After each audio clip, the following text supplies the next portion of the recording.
welcome to Movie Review Mom. Today I have a very special guest, Tim Wilde. Woo! Oh, yay! Thanks for having me. You're welcome. And tell us your YouTube channel. So you can find me on Saints on Cinema. That's where we have a more LDS, excuse me, not LDS, Church of Jesus Christ Latter-day Saints members approach to looking at movies. But usually we just get on, just do the same thing you do and just talk about what we liked and didn't like about movies and serious things like that. A lot of fun stuff on there. We have a Facebook page or whatever, but just Saints on Cinema, easy to find. Great. Well, I'm so happy to have you here. Today, the movie we should say this in unison. The movie we're reviewing is Billy! Shazam! Oh. We're reviewing, that's actually one of the running gags of this movie is what do you call this superhero? Because it has been used by both DC Comics and Marvel.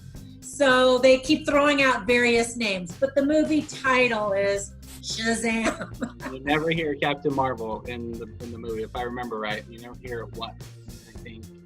I think Marvel ended up on top of that whole game of how that happened. I don't know all the politics, everything behind that, the backstory.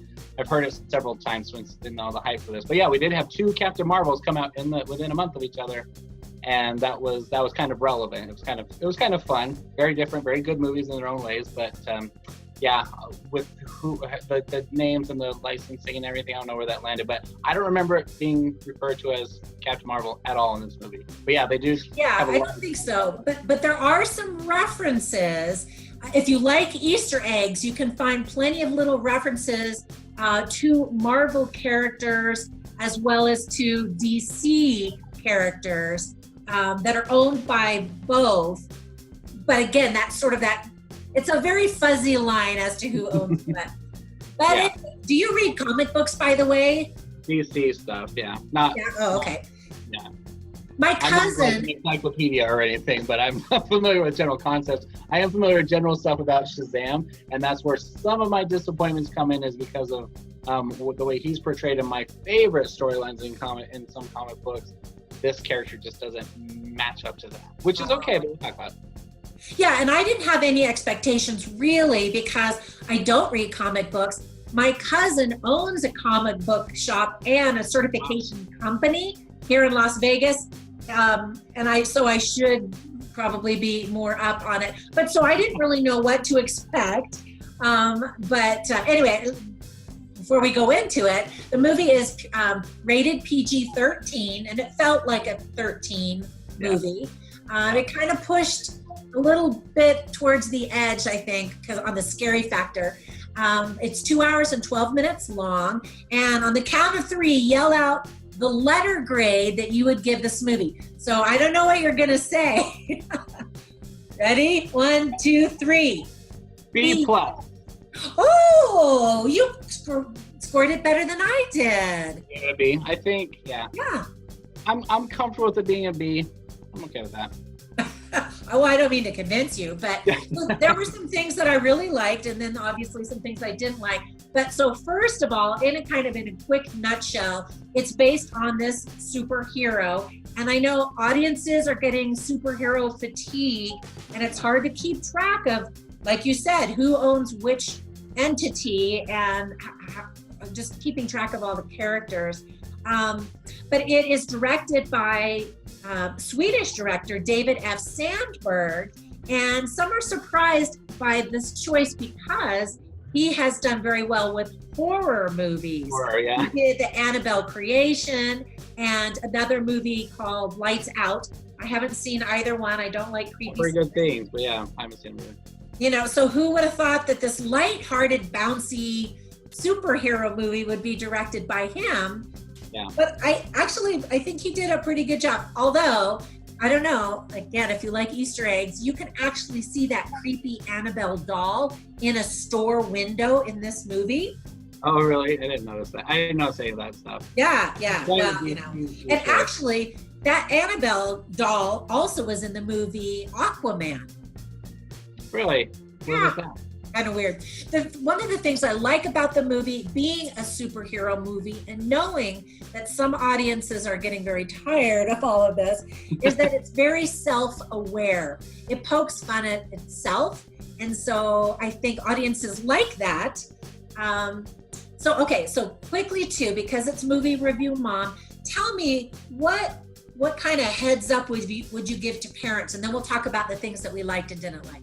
Okay, so first of all, I would say as I was watching the movie, it opens up, we're not getting any spoilers, but it opens up with a pretty traumatic event that happens, your exciting incident. It's kind of a scary one, especially if you're considering little kids. It's very dark, it's a stormy night and everything. An incident happens that gets you introduced to the magic world and kind of the curses in the realm of what the character Shazam is protecting and everything.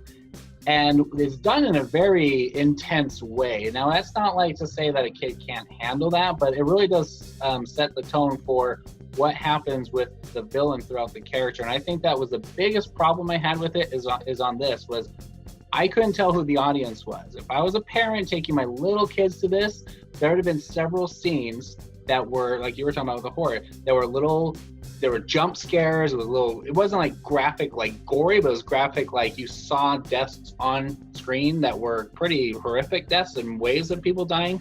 There were a lot of monsters, dark creatures that came out quite a bit, and they were pretty scary. Yeah. And you take all the morality and stuff, but from the funny bits that happen later on with Shazam, and just the horror aspect that goes throughout it. It had a total different feel from that stuff versus the kids stuff that Billy and his friend were going through as they were learning about Shazam, and that you see on the trailers. They're learning their abilities. It's all lighthearted and fun, and he's a bright colored character in the daylight and everything. And then you have this horrifying stuff happening at night. None of the kids in the theater seemed like they were thrown off by this, but I was like thinking, like, this isn't a weird tone. Like, who is this for? In the trailers, all you're seeing are the gags and stuff with Shazam and his friend. And then in the movie, it starts and has this horrifying theme that goes throughout, which, people might think, oh, I'm just too uptight to think like kids can't handle it or whatever. But it didn't match. If I went into this theater, having seen every trailer I saw, I wouldn't have been expecting, and I wasn't expecting any of that. And that opening sequence especially, I was like, holy cow, this is intense, Right. It was just mismarketed, I think, and because it tried to shove the fun part of the movie, which was great. It's a hilarious movie. I laughed out loud throughout the movie, like with everyone else.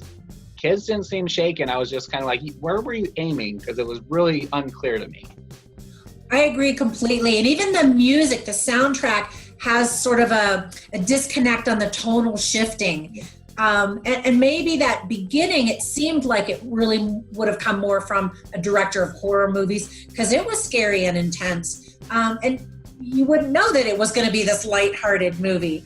So parents definitely need to know about that. And I think, like you said, some of the images, the monsters were kind of scary. I wouldn't take young children, because it was kind of scary. Kind of reminded me of remember the animated TMNT Ninja Turtle movie that came out 10 plus years ago? The monsters in that one that were totally not like normal Ninja Turtles, like beating up stuff and goofing around and having fun. It was like a very dark, these cursed monsters and everything. And they kind of, these stone monsters with beating red eyes and everything, and they're horrifying, low tone and everything. I was like, oh.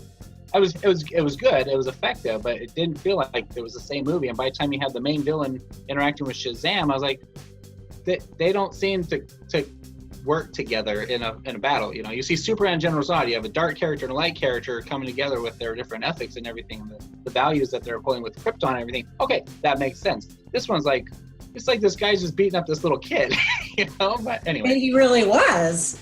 I mean, he really was. He's just this little kid.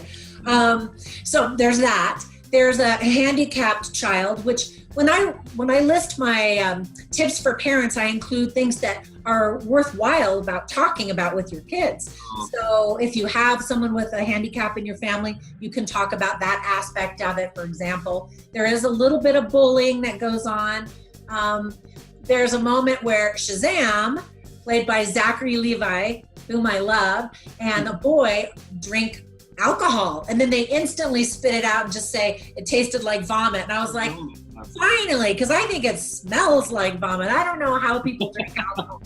But anyway, there's that. That was a good thing. So I was glad they did that. And I was like worried I'm like, they just walked out with beer. And you kind of see that in the trailer, but like, it's like, no, they correct it instantly. And I was like, I'm glad they did that.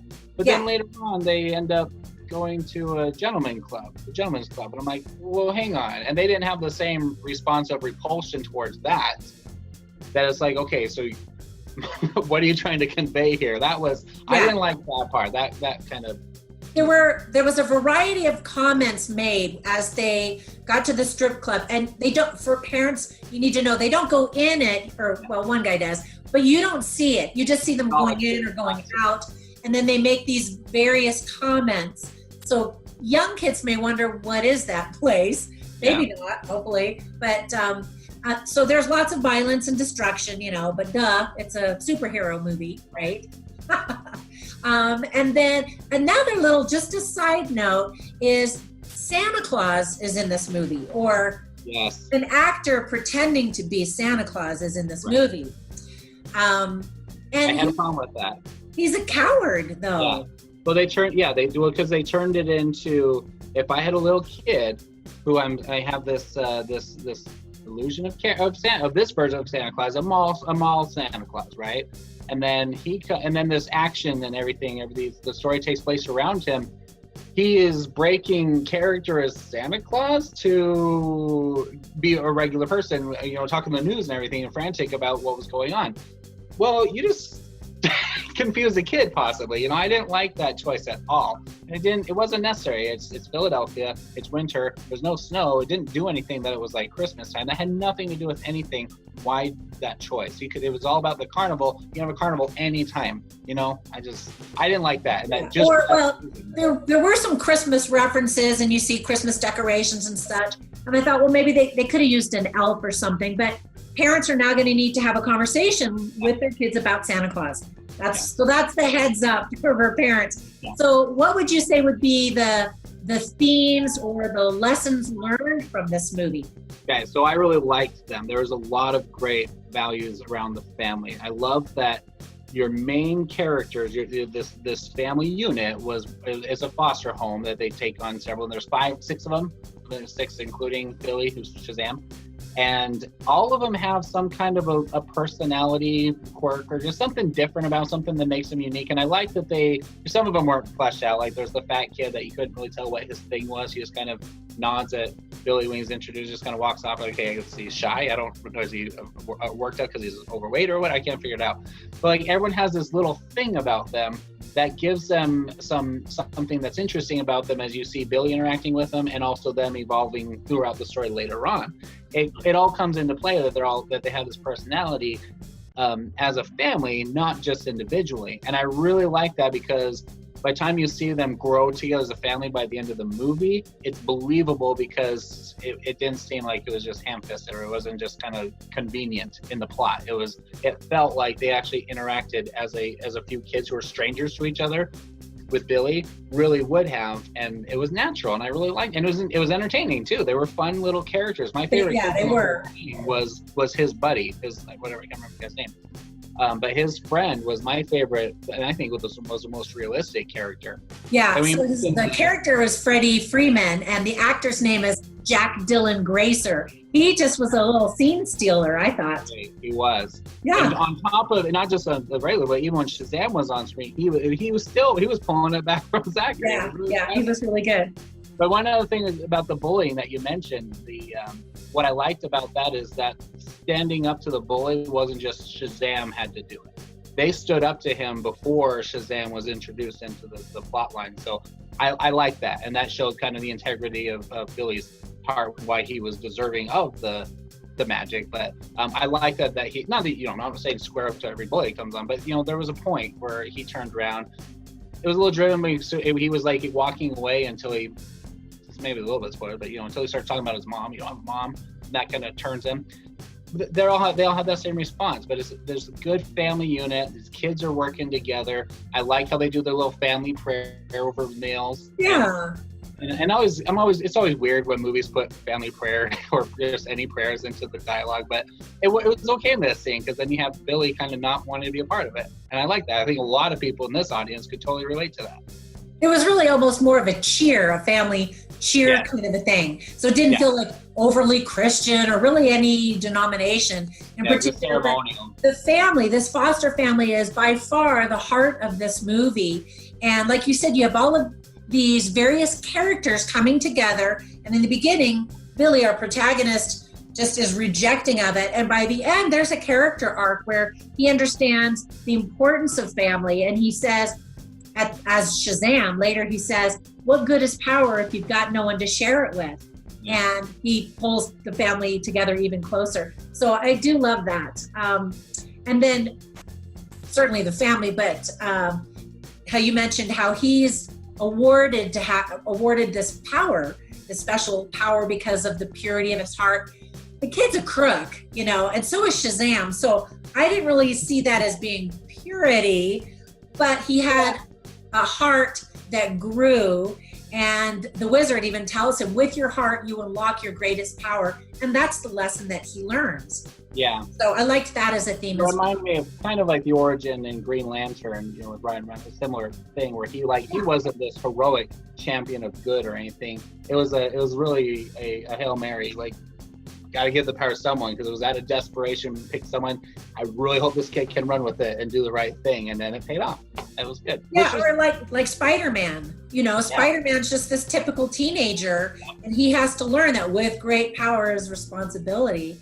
And this Billy, he kind of learns the same lesson. Okay, so tell me some of the things you really loved about it, and then we'll talk about things we didn't like.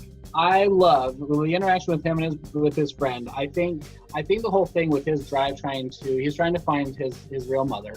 I don't think that's a really big spoiler, but I'm not gonna say anything that happens with that. But I like that that's his motivation. That's why he stays disconnected. It's not just he's like some kid who's just had been in and out of foster homes. Like, you see that in a lot of movies, and he's just like, I'm just disconnected and detached emotionally from everything around me. It's not just that he's like that, but he has an agenda. He doesn't want to get settled with the family because he wants to get his family back. Right. I liked that. There was great clarity. I mean, it was very clear from the beginning that was his motivation. Right. And that played into how he worked around with this family, as you said, accepting that he felt finally got settled after he learned a few things throughout the movie, that he felt that this is the right place for him, and these are good people that are going to support and encourage him and work with him. And I like that. I liked how that was played out, but especially with his friend, who was Freddie. Is that the friend's name? Yeah. So he and Freddie, once he gets the powers of Shazam, them trying to test it out, and you see some of it in the trailers, but not everything. And I'm so glad they didn't, leak all of the fun stuff. That was really a cute sequence. Yeah, several of them. They kept going back and forth. It wasn't just one. Yeah. It was. And I like that. Yeah, many, many moments. Yeah. And just as a heads up, that the name Shazam is actually an acronym for all of the powers that are given to him from the Greek gods. I didn't know that. I actually had to learn that. So I won't reveal that as a spoiler, but it's a thing. I know we're talking about the positive things, but that's one thing that bugged me, is like when he gave the dialogue about what the powers were, this of this person, this of this person. He was saying that, like, as he was calling down the magic or whatever, and he kind of said it to his arm or whatever. You couldn't really hear. It wasn't like a big thing, like, audience, you need to hear this. He has this power and this power and this power. He just kind of mumbled. You're like, wait, I didn't catch him. Like, you're trying to write him down. It was really cool because that's the character. But like he had to discover it. But because it was uttered or mumbled earlier, like, you kind of also had to learn what his powers were too. But it was really fun. I like the cinematography of how they did all the footage on the phone to film it in YouTube. I think that was really clever, because that way you got, when he was trying to fly, you see a lot of this in the trailer, when he was trying to fly up on the half pipe and everything, things like that, it looks kind of awkward, the CGI, but it's filmed on a phone, so it's believable, so you understand. You're not saying like, oh, those aren't very good effects. It looked like it was filmed on a cell phone. I think the way they did a lot of that was really good. I think his It was believable the way what he was trying to do with his powers when he first got it. Similar to Spider-Man, you don't just go out and start fighting crime. You're a hero. Right. You're for selfish needs first, and I think Yeah. that was played out. It was probably a little too long. It was played out. They kind of hit us over the head with it, but I really liked that. I think that the chemistry with him and his friend was believable until they do have a little fight. It's similar to Big. It was just, I mean, we all know it's similar to Big, but they have a very similar fight to the fight that happens in Big. That it kind of didn't work as well. But I liked their friendship. I think the young Billy was just as fun to watch with him as Shazam and Freddy. So Billy and Freddy, and then Shazam and Freddy were I liked. See, now I was going to disagree and say I thought Shazam, the adult Billy Shazam, was much more entertaining and lighthearted as opposed to Billy. He was a little bit more boring and kind of just more driven to find his mom, and they didn't seem to match up. Whereas all of these other kids, now hopefully this isn't a spoiler, their adult versions are really spot on. I thought one of the most adorable kids was the actress who plays Darla. Her name, what is her name? Faith Herman. And she just was so adorable and cheerful. And then her adult version was played by Megan Good. And she was also believable. You felt like that was Darla grown up, you know? So I thought they were equal matches, but I thought Shazam and Billy were not as evenly matched. I agree with that. I'm not saying I thought the match worked. I'm just saying the way, if you were watching a movie with Freddie and Billy, young Billy, I like those scenes. I like their chemistry differently than I like Shazam and Freddie. But I agree, they did great. But, and I've heard other people kind of give the same feedback. I didn't feel like Shazam was acting like a 15-year-old or whatever he was, a 12-year-old, whatever he was. It was a lot younger, the way he was acting with the dialogue and stuff with this friend. Yeah, that's a good point. After I heard that, I was like, yeah, I agree with that. There was a disconnect with it. Didn't feel like the same person. And then Billy had like brown hair, and Shazam had this black hair. Solid black hair. That's like why did he have to have black hair? You know, I wanted him to look more alike. I thought Zachary Levi was awesome. I thought he stole every scene that he was in. He was so fun to watch, and I was such a fan of his from his TV show Chuck. Did you ever see that? Anyway, I'm so happy for him that he's a superhero because I really get a kick out of him. And when I saw that he was going to be Shazam, I thought, okay, that tells me it's going to be a fun, lighthearted movie. And his character almost seemed like a PG-13 version of Deadpool. Kind of, a little disrespectful and snarky, but, not the rated R version, that's for sure. Right, and there's that, and it's not like he directly violates the fourth wall like Deadpool does, but he definitely plays with how meta this movie is. It's really, the movie itself is like there's a part with the kid playing Batman and Superman toys, and then you see the two heroes or the two fighting and they collide. Yeah. Stuff like that is completely meta. Throwing Batman, the toy, you see the trailer, throwing him at the bad guy. It's really cute. Just the whole battle, and I was looking in that when they have a fight in the shopping mall in the toy store. I'm like, there's no store. I go to a lot of toy stores. There's no store that has like a full aisle of just Marvel stuff like this, and it's just, and that's fine. It's a Marvel, or sorry, DC. Where it's just Batman and Superman and Imaginext and things everywhere, and stuffed animals and shirts that they got every department store in the world that has anything with Superman or Batman on it. I'm like, it's cute for a scene. I like that, but I was like, that's meta. That's hammering the fourth wall a little bit, because like that doesn't exist. There's no store. Superman and Batman are not as popular as Avengers and Spider-Man right now. It's just, I don't know. But I agree with you. It's a PG-13 version of what chemistry with the audience that Deadpool has. I agree with that. Yeah, where he's kind of winking at the audience, because like I said, it's very self-aware. But one of the best parts of that scene, that toy store fight scene with the villain, is when all of a sudden he stops and he sees the piano and he kind of starts dancing like Big. And a lot of people are saying that this movie is kind of a mixture between Big and Superman. This this kid who's in this adult body with superpowers, you know. Yeah. Anyway, I just thought that was a really cute scene. That was cute. That was self-aware. It acknowledged that, yes, we are doing a big thing. We get it. And that they yeah. showed that. And then there's another moment too where when he's Shazam, the adult, he says to the villain, you know, gee whiz, mister. And that's just kind of another little respectful nod to the fact that this comic came out with Wiz Comics in the 1940, I think it was. So, yeah, well, you know. I knew DC bought it from, I knew that. I just didn't catch that. Yeah, that's cool. Let's see. And then what were anything else that you loved that you thought they did really well? I really liked a lot of the dialogue. I liked his thing with his trying to find new things with his mom and how that went out without spoiling anything. I enjoyed that. You know, life is full of ups and downs, and I like that you saw him go through ups and downs, and in friendship relationships, things were really believable with him and Freddie and in all the aspects as it went throughout the story. And I love that they made Freddie handicapped, hanging around this superhero. I think that gave him so much more depth with how fascinated and excited he was that he is the one that knows all about the DC character in this world. This is the DCEU. They've tried to figure out how they're placing it.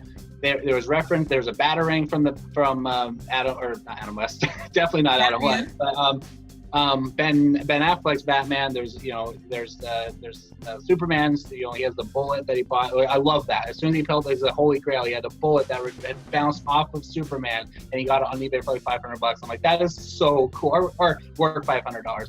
That they're like this world building. You're like, this is that world that we saw in Batman v Superman. And here's some kid in Philadelphia who was watching on the news, and he like would have been excited to watch this stuff in Gotham and Metropolis. I can see this kid watching on YouTube videos or watching on the news, seeing how and being excited about these characters, and he's handicapped, that he can't even walk straight, that he's like, these heroes mean something to him, and then that fleshes out later on without spoiling things. But like, his friendship with Shazam is like, this is his wish fulfillment. And he even has in their little fight, he says, you just wish it was you. And he's like, of course I do. Right, like, so real. I was like, it was so believable. That is why they're fighting. It's not jealousy. That's not what the setup of the fight was. But then when it comes down to it, yes, you're screwing around with these abilities, and I can't even walk, and I know what you should be doing. I'm the one that's helping you more. Yeah. Same thing where Tom Hanks got to the point where he kind of lost track of trying to get to the magic thing to go back to being Goldar or whatever it was. Goldar, yeah. He lost track of that, and he was focused on his career and his girlfriend and all that other stuff happening in his fake adult life. And he comes his friend was Billy, and Billy goes up and he's like, I'm 2 months older than you, jerk, you know, and he throws his face. He's like, you're a mess, you know, and walks out. Same, and I love that both scenes just worked really well. I liked all that. I liked how the characters fleshed out. Not all of it, but that was my favorite part of it, was the heart of it. And the humor. Laughed out loud throughout it. They did not ruin every great joke. There were some fantastic jokes. And you know, another thing that impressed me with their marketing material, in the trailer, they didn't give everything away. And they released several trailers like most movies do. And there was a lot to be seen in the movie that wasn't in the trailers. And I was really grateful for that. And to your point about Freddie being just so excited about this whole world, that last scene was awesome. And I won't give any spoilers, you know, before the credits and all of that. The very last. We can't spoil it, but I had problems with the last scene. You didn't like it? Oh, I thought it was. No, I liked it. I can't explain why that's spoiled, so it doesn't matter. Okay. All right. So what were a few other things that maybe kind of hit you wrong? Didn't work. I gotta say, it was the flying sequence. I didn't like the special effects for him flying. I was watching, like you see in the trailer when he catches the bus and he lowers it. Whenever he does his super speed run, I love seeing how they did it because it was cheap. It didn't look like Flash. It didn't in Justice League. It didn't look like Superman when he does super speed. It looked different. It looked all kind of choppy, like they just cut out frames to make him move quick. And you saw the blurs of the lightning and the white cape and the red like flow. It was cool looking. I was like, this is so great. And then as soon as he started flying, I was like taken back to Willy Wonka, where he's flying up in the bubble room and everything. I'm like, he would just look so unnatural. And yes, he's learning how to fly, but I really think a lot of the effects didn't work for me with the flying sequences. And you can say, well, it was a lower budget for those other big ones. Yes, but you take the third act of that movie, which was way too drawn out, and there's a lot more going on that needed to be going on. You had a B or an A and a B sequences happening, which is in a lot of movies. Let's not give anything away. But you had, Shazam in the main villain. You had other things going on, And I was like, if they had tightened up some of that stuff and not spend so much budget on some of this other stuff in this drawn out third act, you could have invested a little more money for the flying sequences earlier on. Or don't have them fly in the middle of the movie. Don't have them fly until towards the end. Every villain, everyone that, we saw this in Man of Steel, every time a villain or someone else gets the power, they instantly know how to use it. I like that he wasn't fluent with it, but okay, then don't reveal that till the end if you can't afford it. That's how I felt. The CGI was bad, and some of the plot points, without the spoilers, were in a weird order. Things that were happening about his mom later on as he was learning, where he fits in this family and everything, was in a weird sequence with what was going on with the bad guys story at the same time. And I was like, this should have happened earlier for him to learn this and then this, and that would have flowed out for him for having some resolution or some payoff to this that he learned later instead of 1 minute later. I think it could have foreshadowed and a lot of the cutting up back and forth. We like how his learning his powers and everything wasn't all at once, but it was like an hour long. It felt like it was just so back and forth. You go to school and then he's learning. Then he goes back to school, he's learning. Then they have a fight and then he's learning. Here's the bad guy and then he's learning. Okay, we could have gotten that a little quicker. That's all. Small stuff. That's why I was like, what did you think? What's that? I would say cutting it down from being an A, it was like things that didn't really flow really. Between the tone being different from the two things going on, you have the villain story and Billy's story. That stuff was out of order and it didn't match the villain story. So it's like, yeah, and I agree. Especially in the beginning of the movie, we're introduced to several boys, and I knew one of them was going to be Shazam. I wasn't sure which one. I wasn't sure which one to care about. It got a little confusing because the stories were intermingled, and you had to kind of wait. In fact, you have to wait 49 minutes before you even get to see Zachary Levi as Shazam. That's a really long time to have. Long. And I was okay with that, though. Yeah? I was dying to see him. Yeah, it didn't feel too dry because I was interested in what was happening with. Oh, good. So, what did you think of Mark Strong as the villain? He was flat, and I'm sorry, the effect on his eye every time he has a colored eye. Every time that was on screen, I was just staring. I was like, it just looks weird, and it looked good at first, and then I think it was my seat was too good or something in this one. I was like, I can't not stare because it looks so. It's just CGI. It's like a cartoon eye, It was like in Who Framed Roger Rabbit when Christopher Lloyd's teeth are showing the cartoon teeth. I'm like, oh, cool. It was like it looked like a cartoon eye.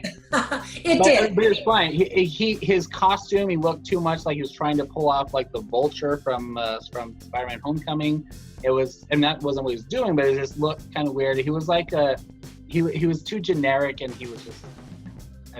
He was okay. His motives and everything were there. It was well established in that really dark stuff that happened early in the movie. I didn't mind what he was doing, but the stuff with him and where he gets his powers from, what were they actually doing? It seemed like there was two different motives: the power that he had without going to it, and then what he was trying to accomplish. Didn't seem like he wanted vengeance on his family and the things that happened to him. Well, he took care of that in the first scene after he got his power. So what's the point of the rest of the movie? What's he want now? That's a really good point. Yeah, you're right. I thought he looked really sleek and cool in the leather with the fur coat. I thought he looked pretty cool flying, but you're right. He didn't have any practice, but all of a sudden he knew how to fly really well. I don't know. And there were these the 7 deadly sins that sort of are incorporated into these monsters that I thought could have been better developed. It really isn't until the very end fight sequence scenes, well, it's more than one, where you kind of even see the personality of one of those deadly sins kind of played with. So that seemed like a little bit of a missed opportunity. And that's it. You were just confused on even whether with the they bald count head. What's that? I was saying, because the whole time when they were doing all their stuff, interacting with him, you're like, are they just tempting him, like encouraging him to do evil, or do they have their own agenda? And you're like, I don't understand what these things are or what they're trying to do other than kill the wizard in the beginning. And they want to control him, and he's like, oh, he's going to betray you. Well, to do what? I don't understand. You know what I mean? It wasn't clear.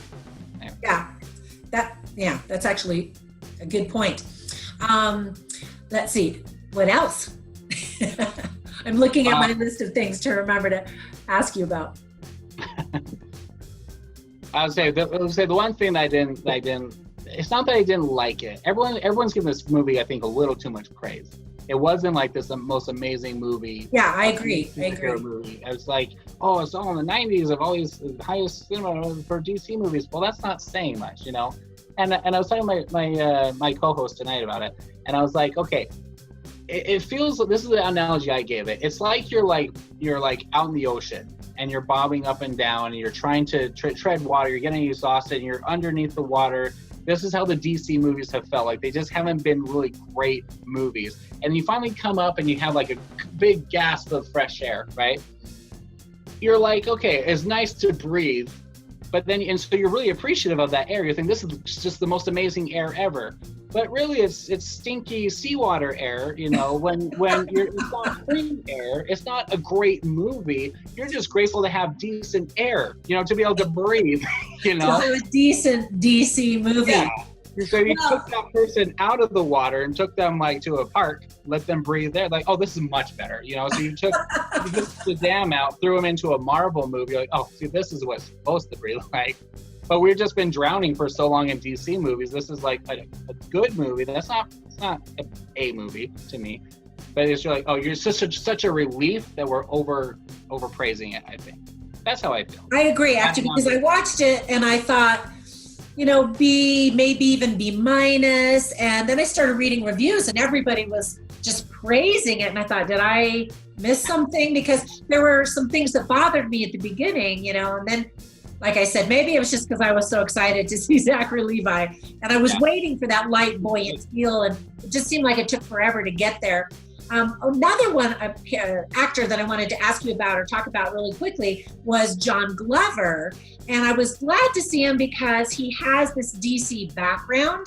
Yeah. He was in the Batman animated movies, and he was a character in Superman Smallville, but you know, so that's great. I love it when they can kind of embrace their people.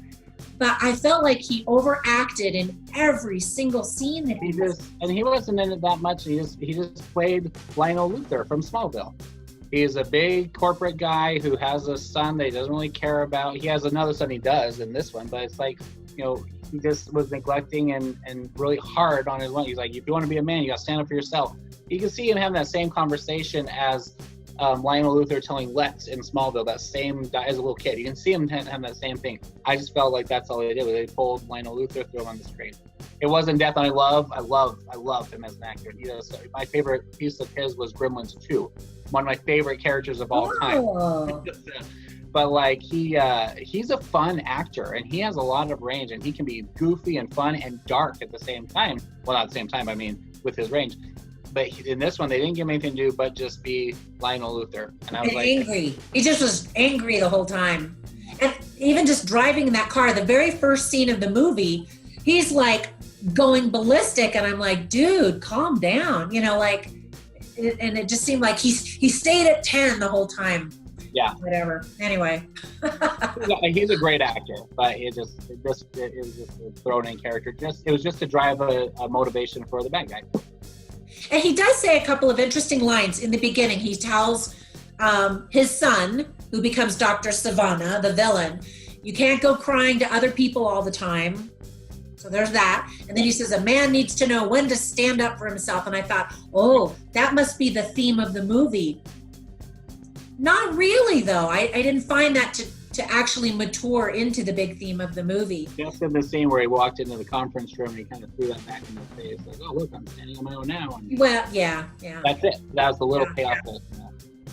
And I think Freddie might have had one of the more significant lines where he said, most people don't feel like a hero inside. You know, all of those kids, they felt like they were castaways, and yet they became heroes. And I thought seemed like that was more of a solid theme. And then there's this advertisement playing on a TV, and it says, family is more than just a word. And I caught my ear, and I thought, there's the theme of the movie too. Yeah, that commercial, and you almost waited for like a message from the Mormons or something like that. I thought that was so funny. I didn't do that, obviously. But yeah, but that was the heart of the movie, really. So, okay, so I told you, this little movie review is only going to take a few minutes, and we've been kind of going on for a while. So I hope that you guys enjoy the movie. We did. I mean, I was entertained for sure. But, you know, we get paid the big bucks to pick movies apart, right? Or roll my eyes in the theater to myself while all the kids are laughing. Everyone had a good time. Everyone had a good time. So I think when I started doing movie reviews, I loved everything. And now that I've been doing this a number of years, I'm more critical, and my scores have tended to go down. But I did enjoy it, and I think that you guys will enjoy it too. All right, tell us one last time, Tim, where everybody can find you. Thanks on Cinema on YouTube or Facebook. And it's Tim Wilde, and my co-host is Josh Edlow. Awesome. And you guys know the drill. Subscribe to Movie Review Mom, and be sure and go to moviereviewmom.com and contact me in the little contact box, and I will send you a list of a couple dozen ways you can watch movies for free that are legal and legitimate. That's my little free gift to you. So be sure and visit the website too. And we'll see you next time. Thank you, Tim. Thank you. Thanks for having me. Bye.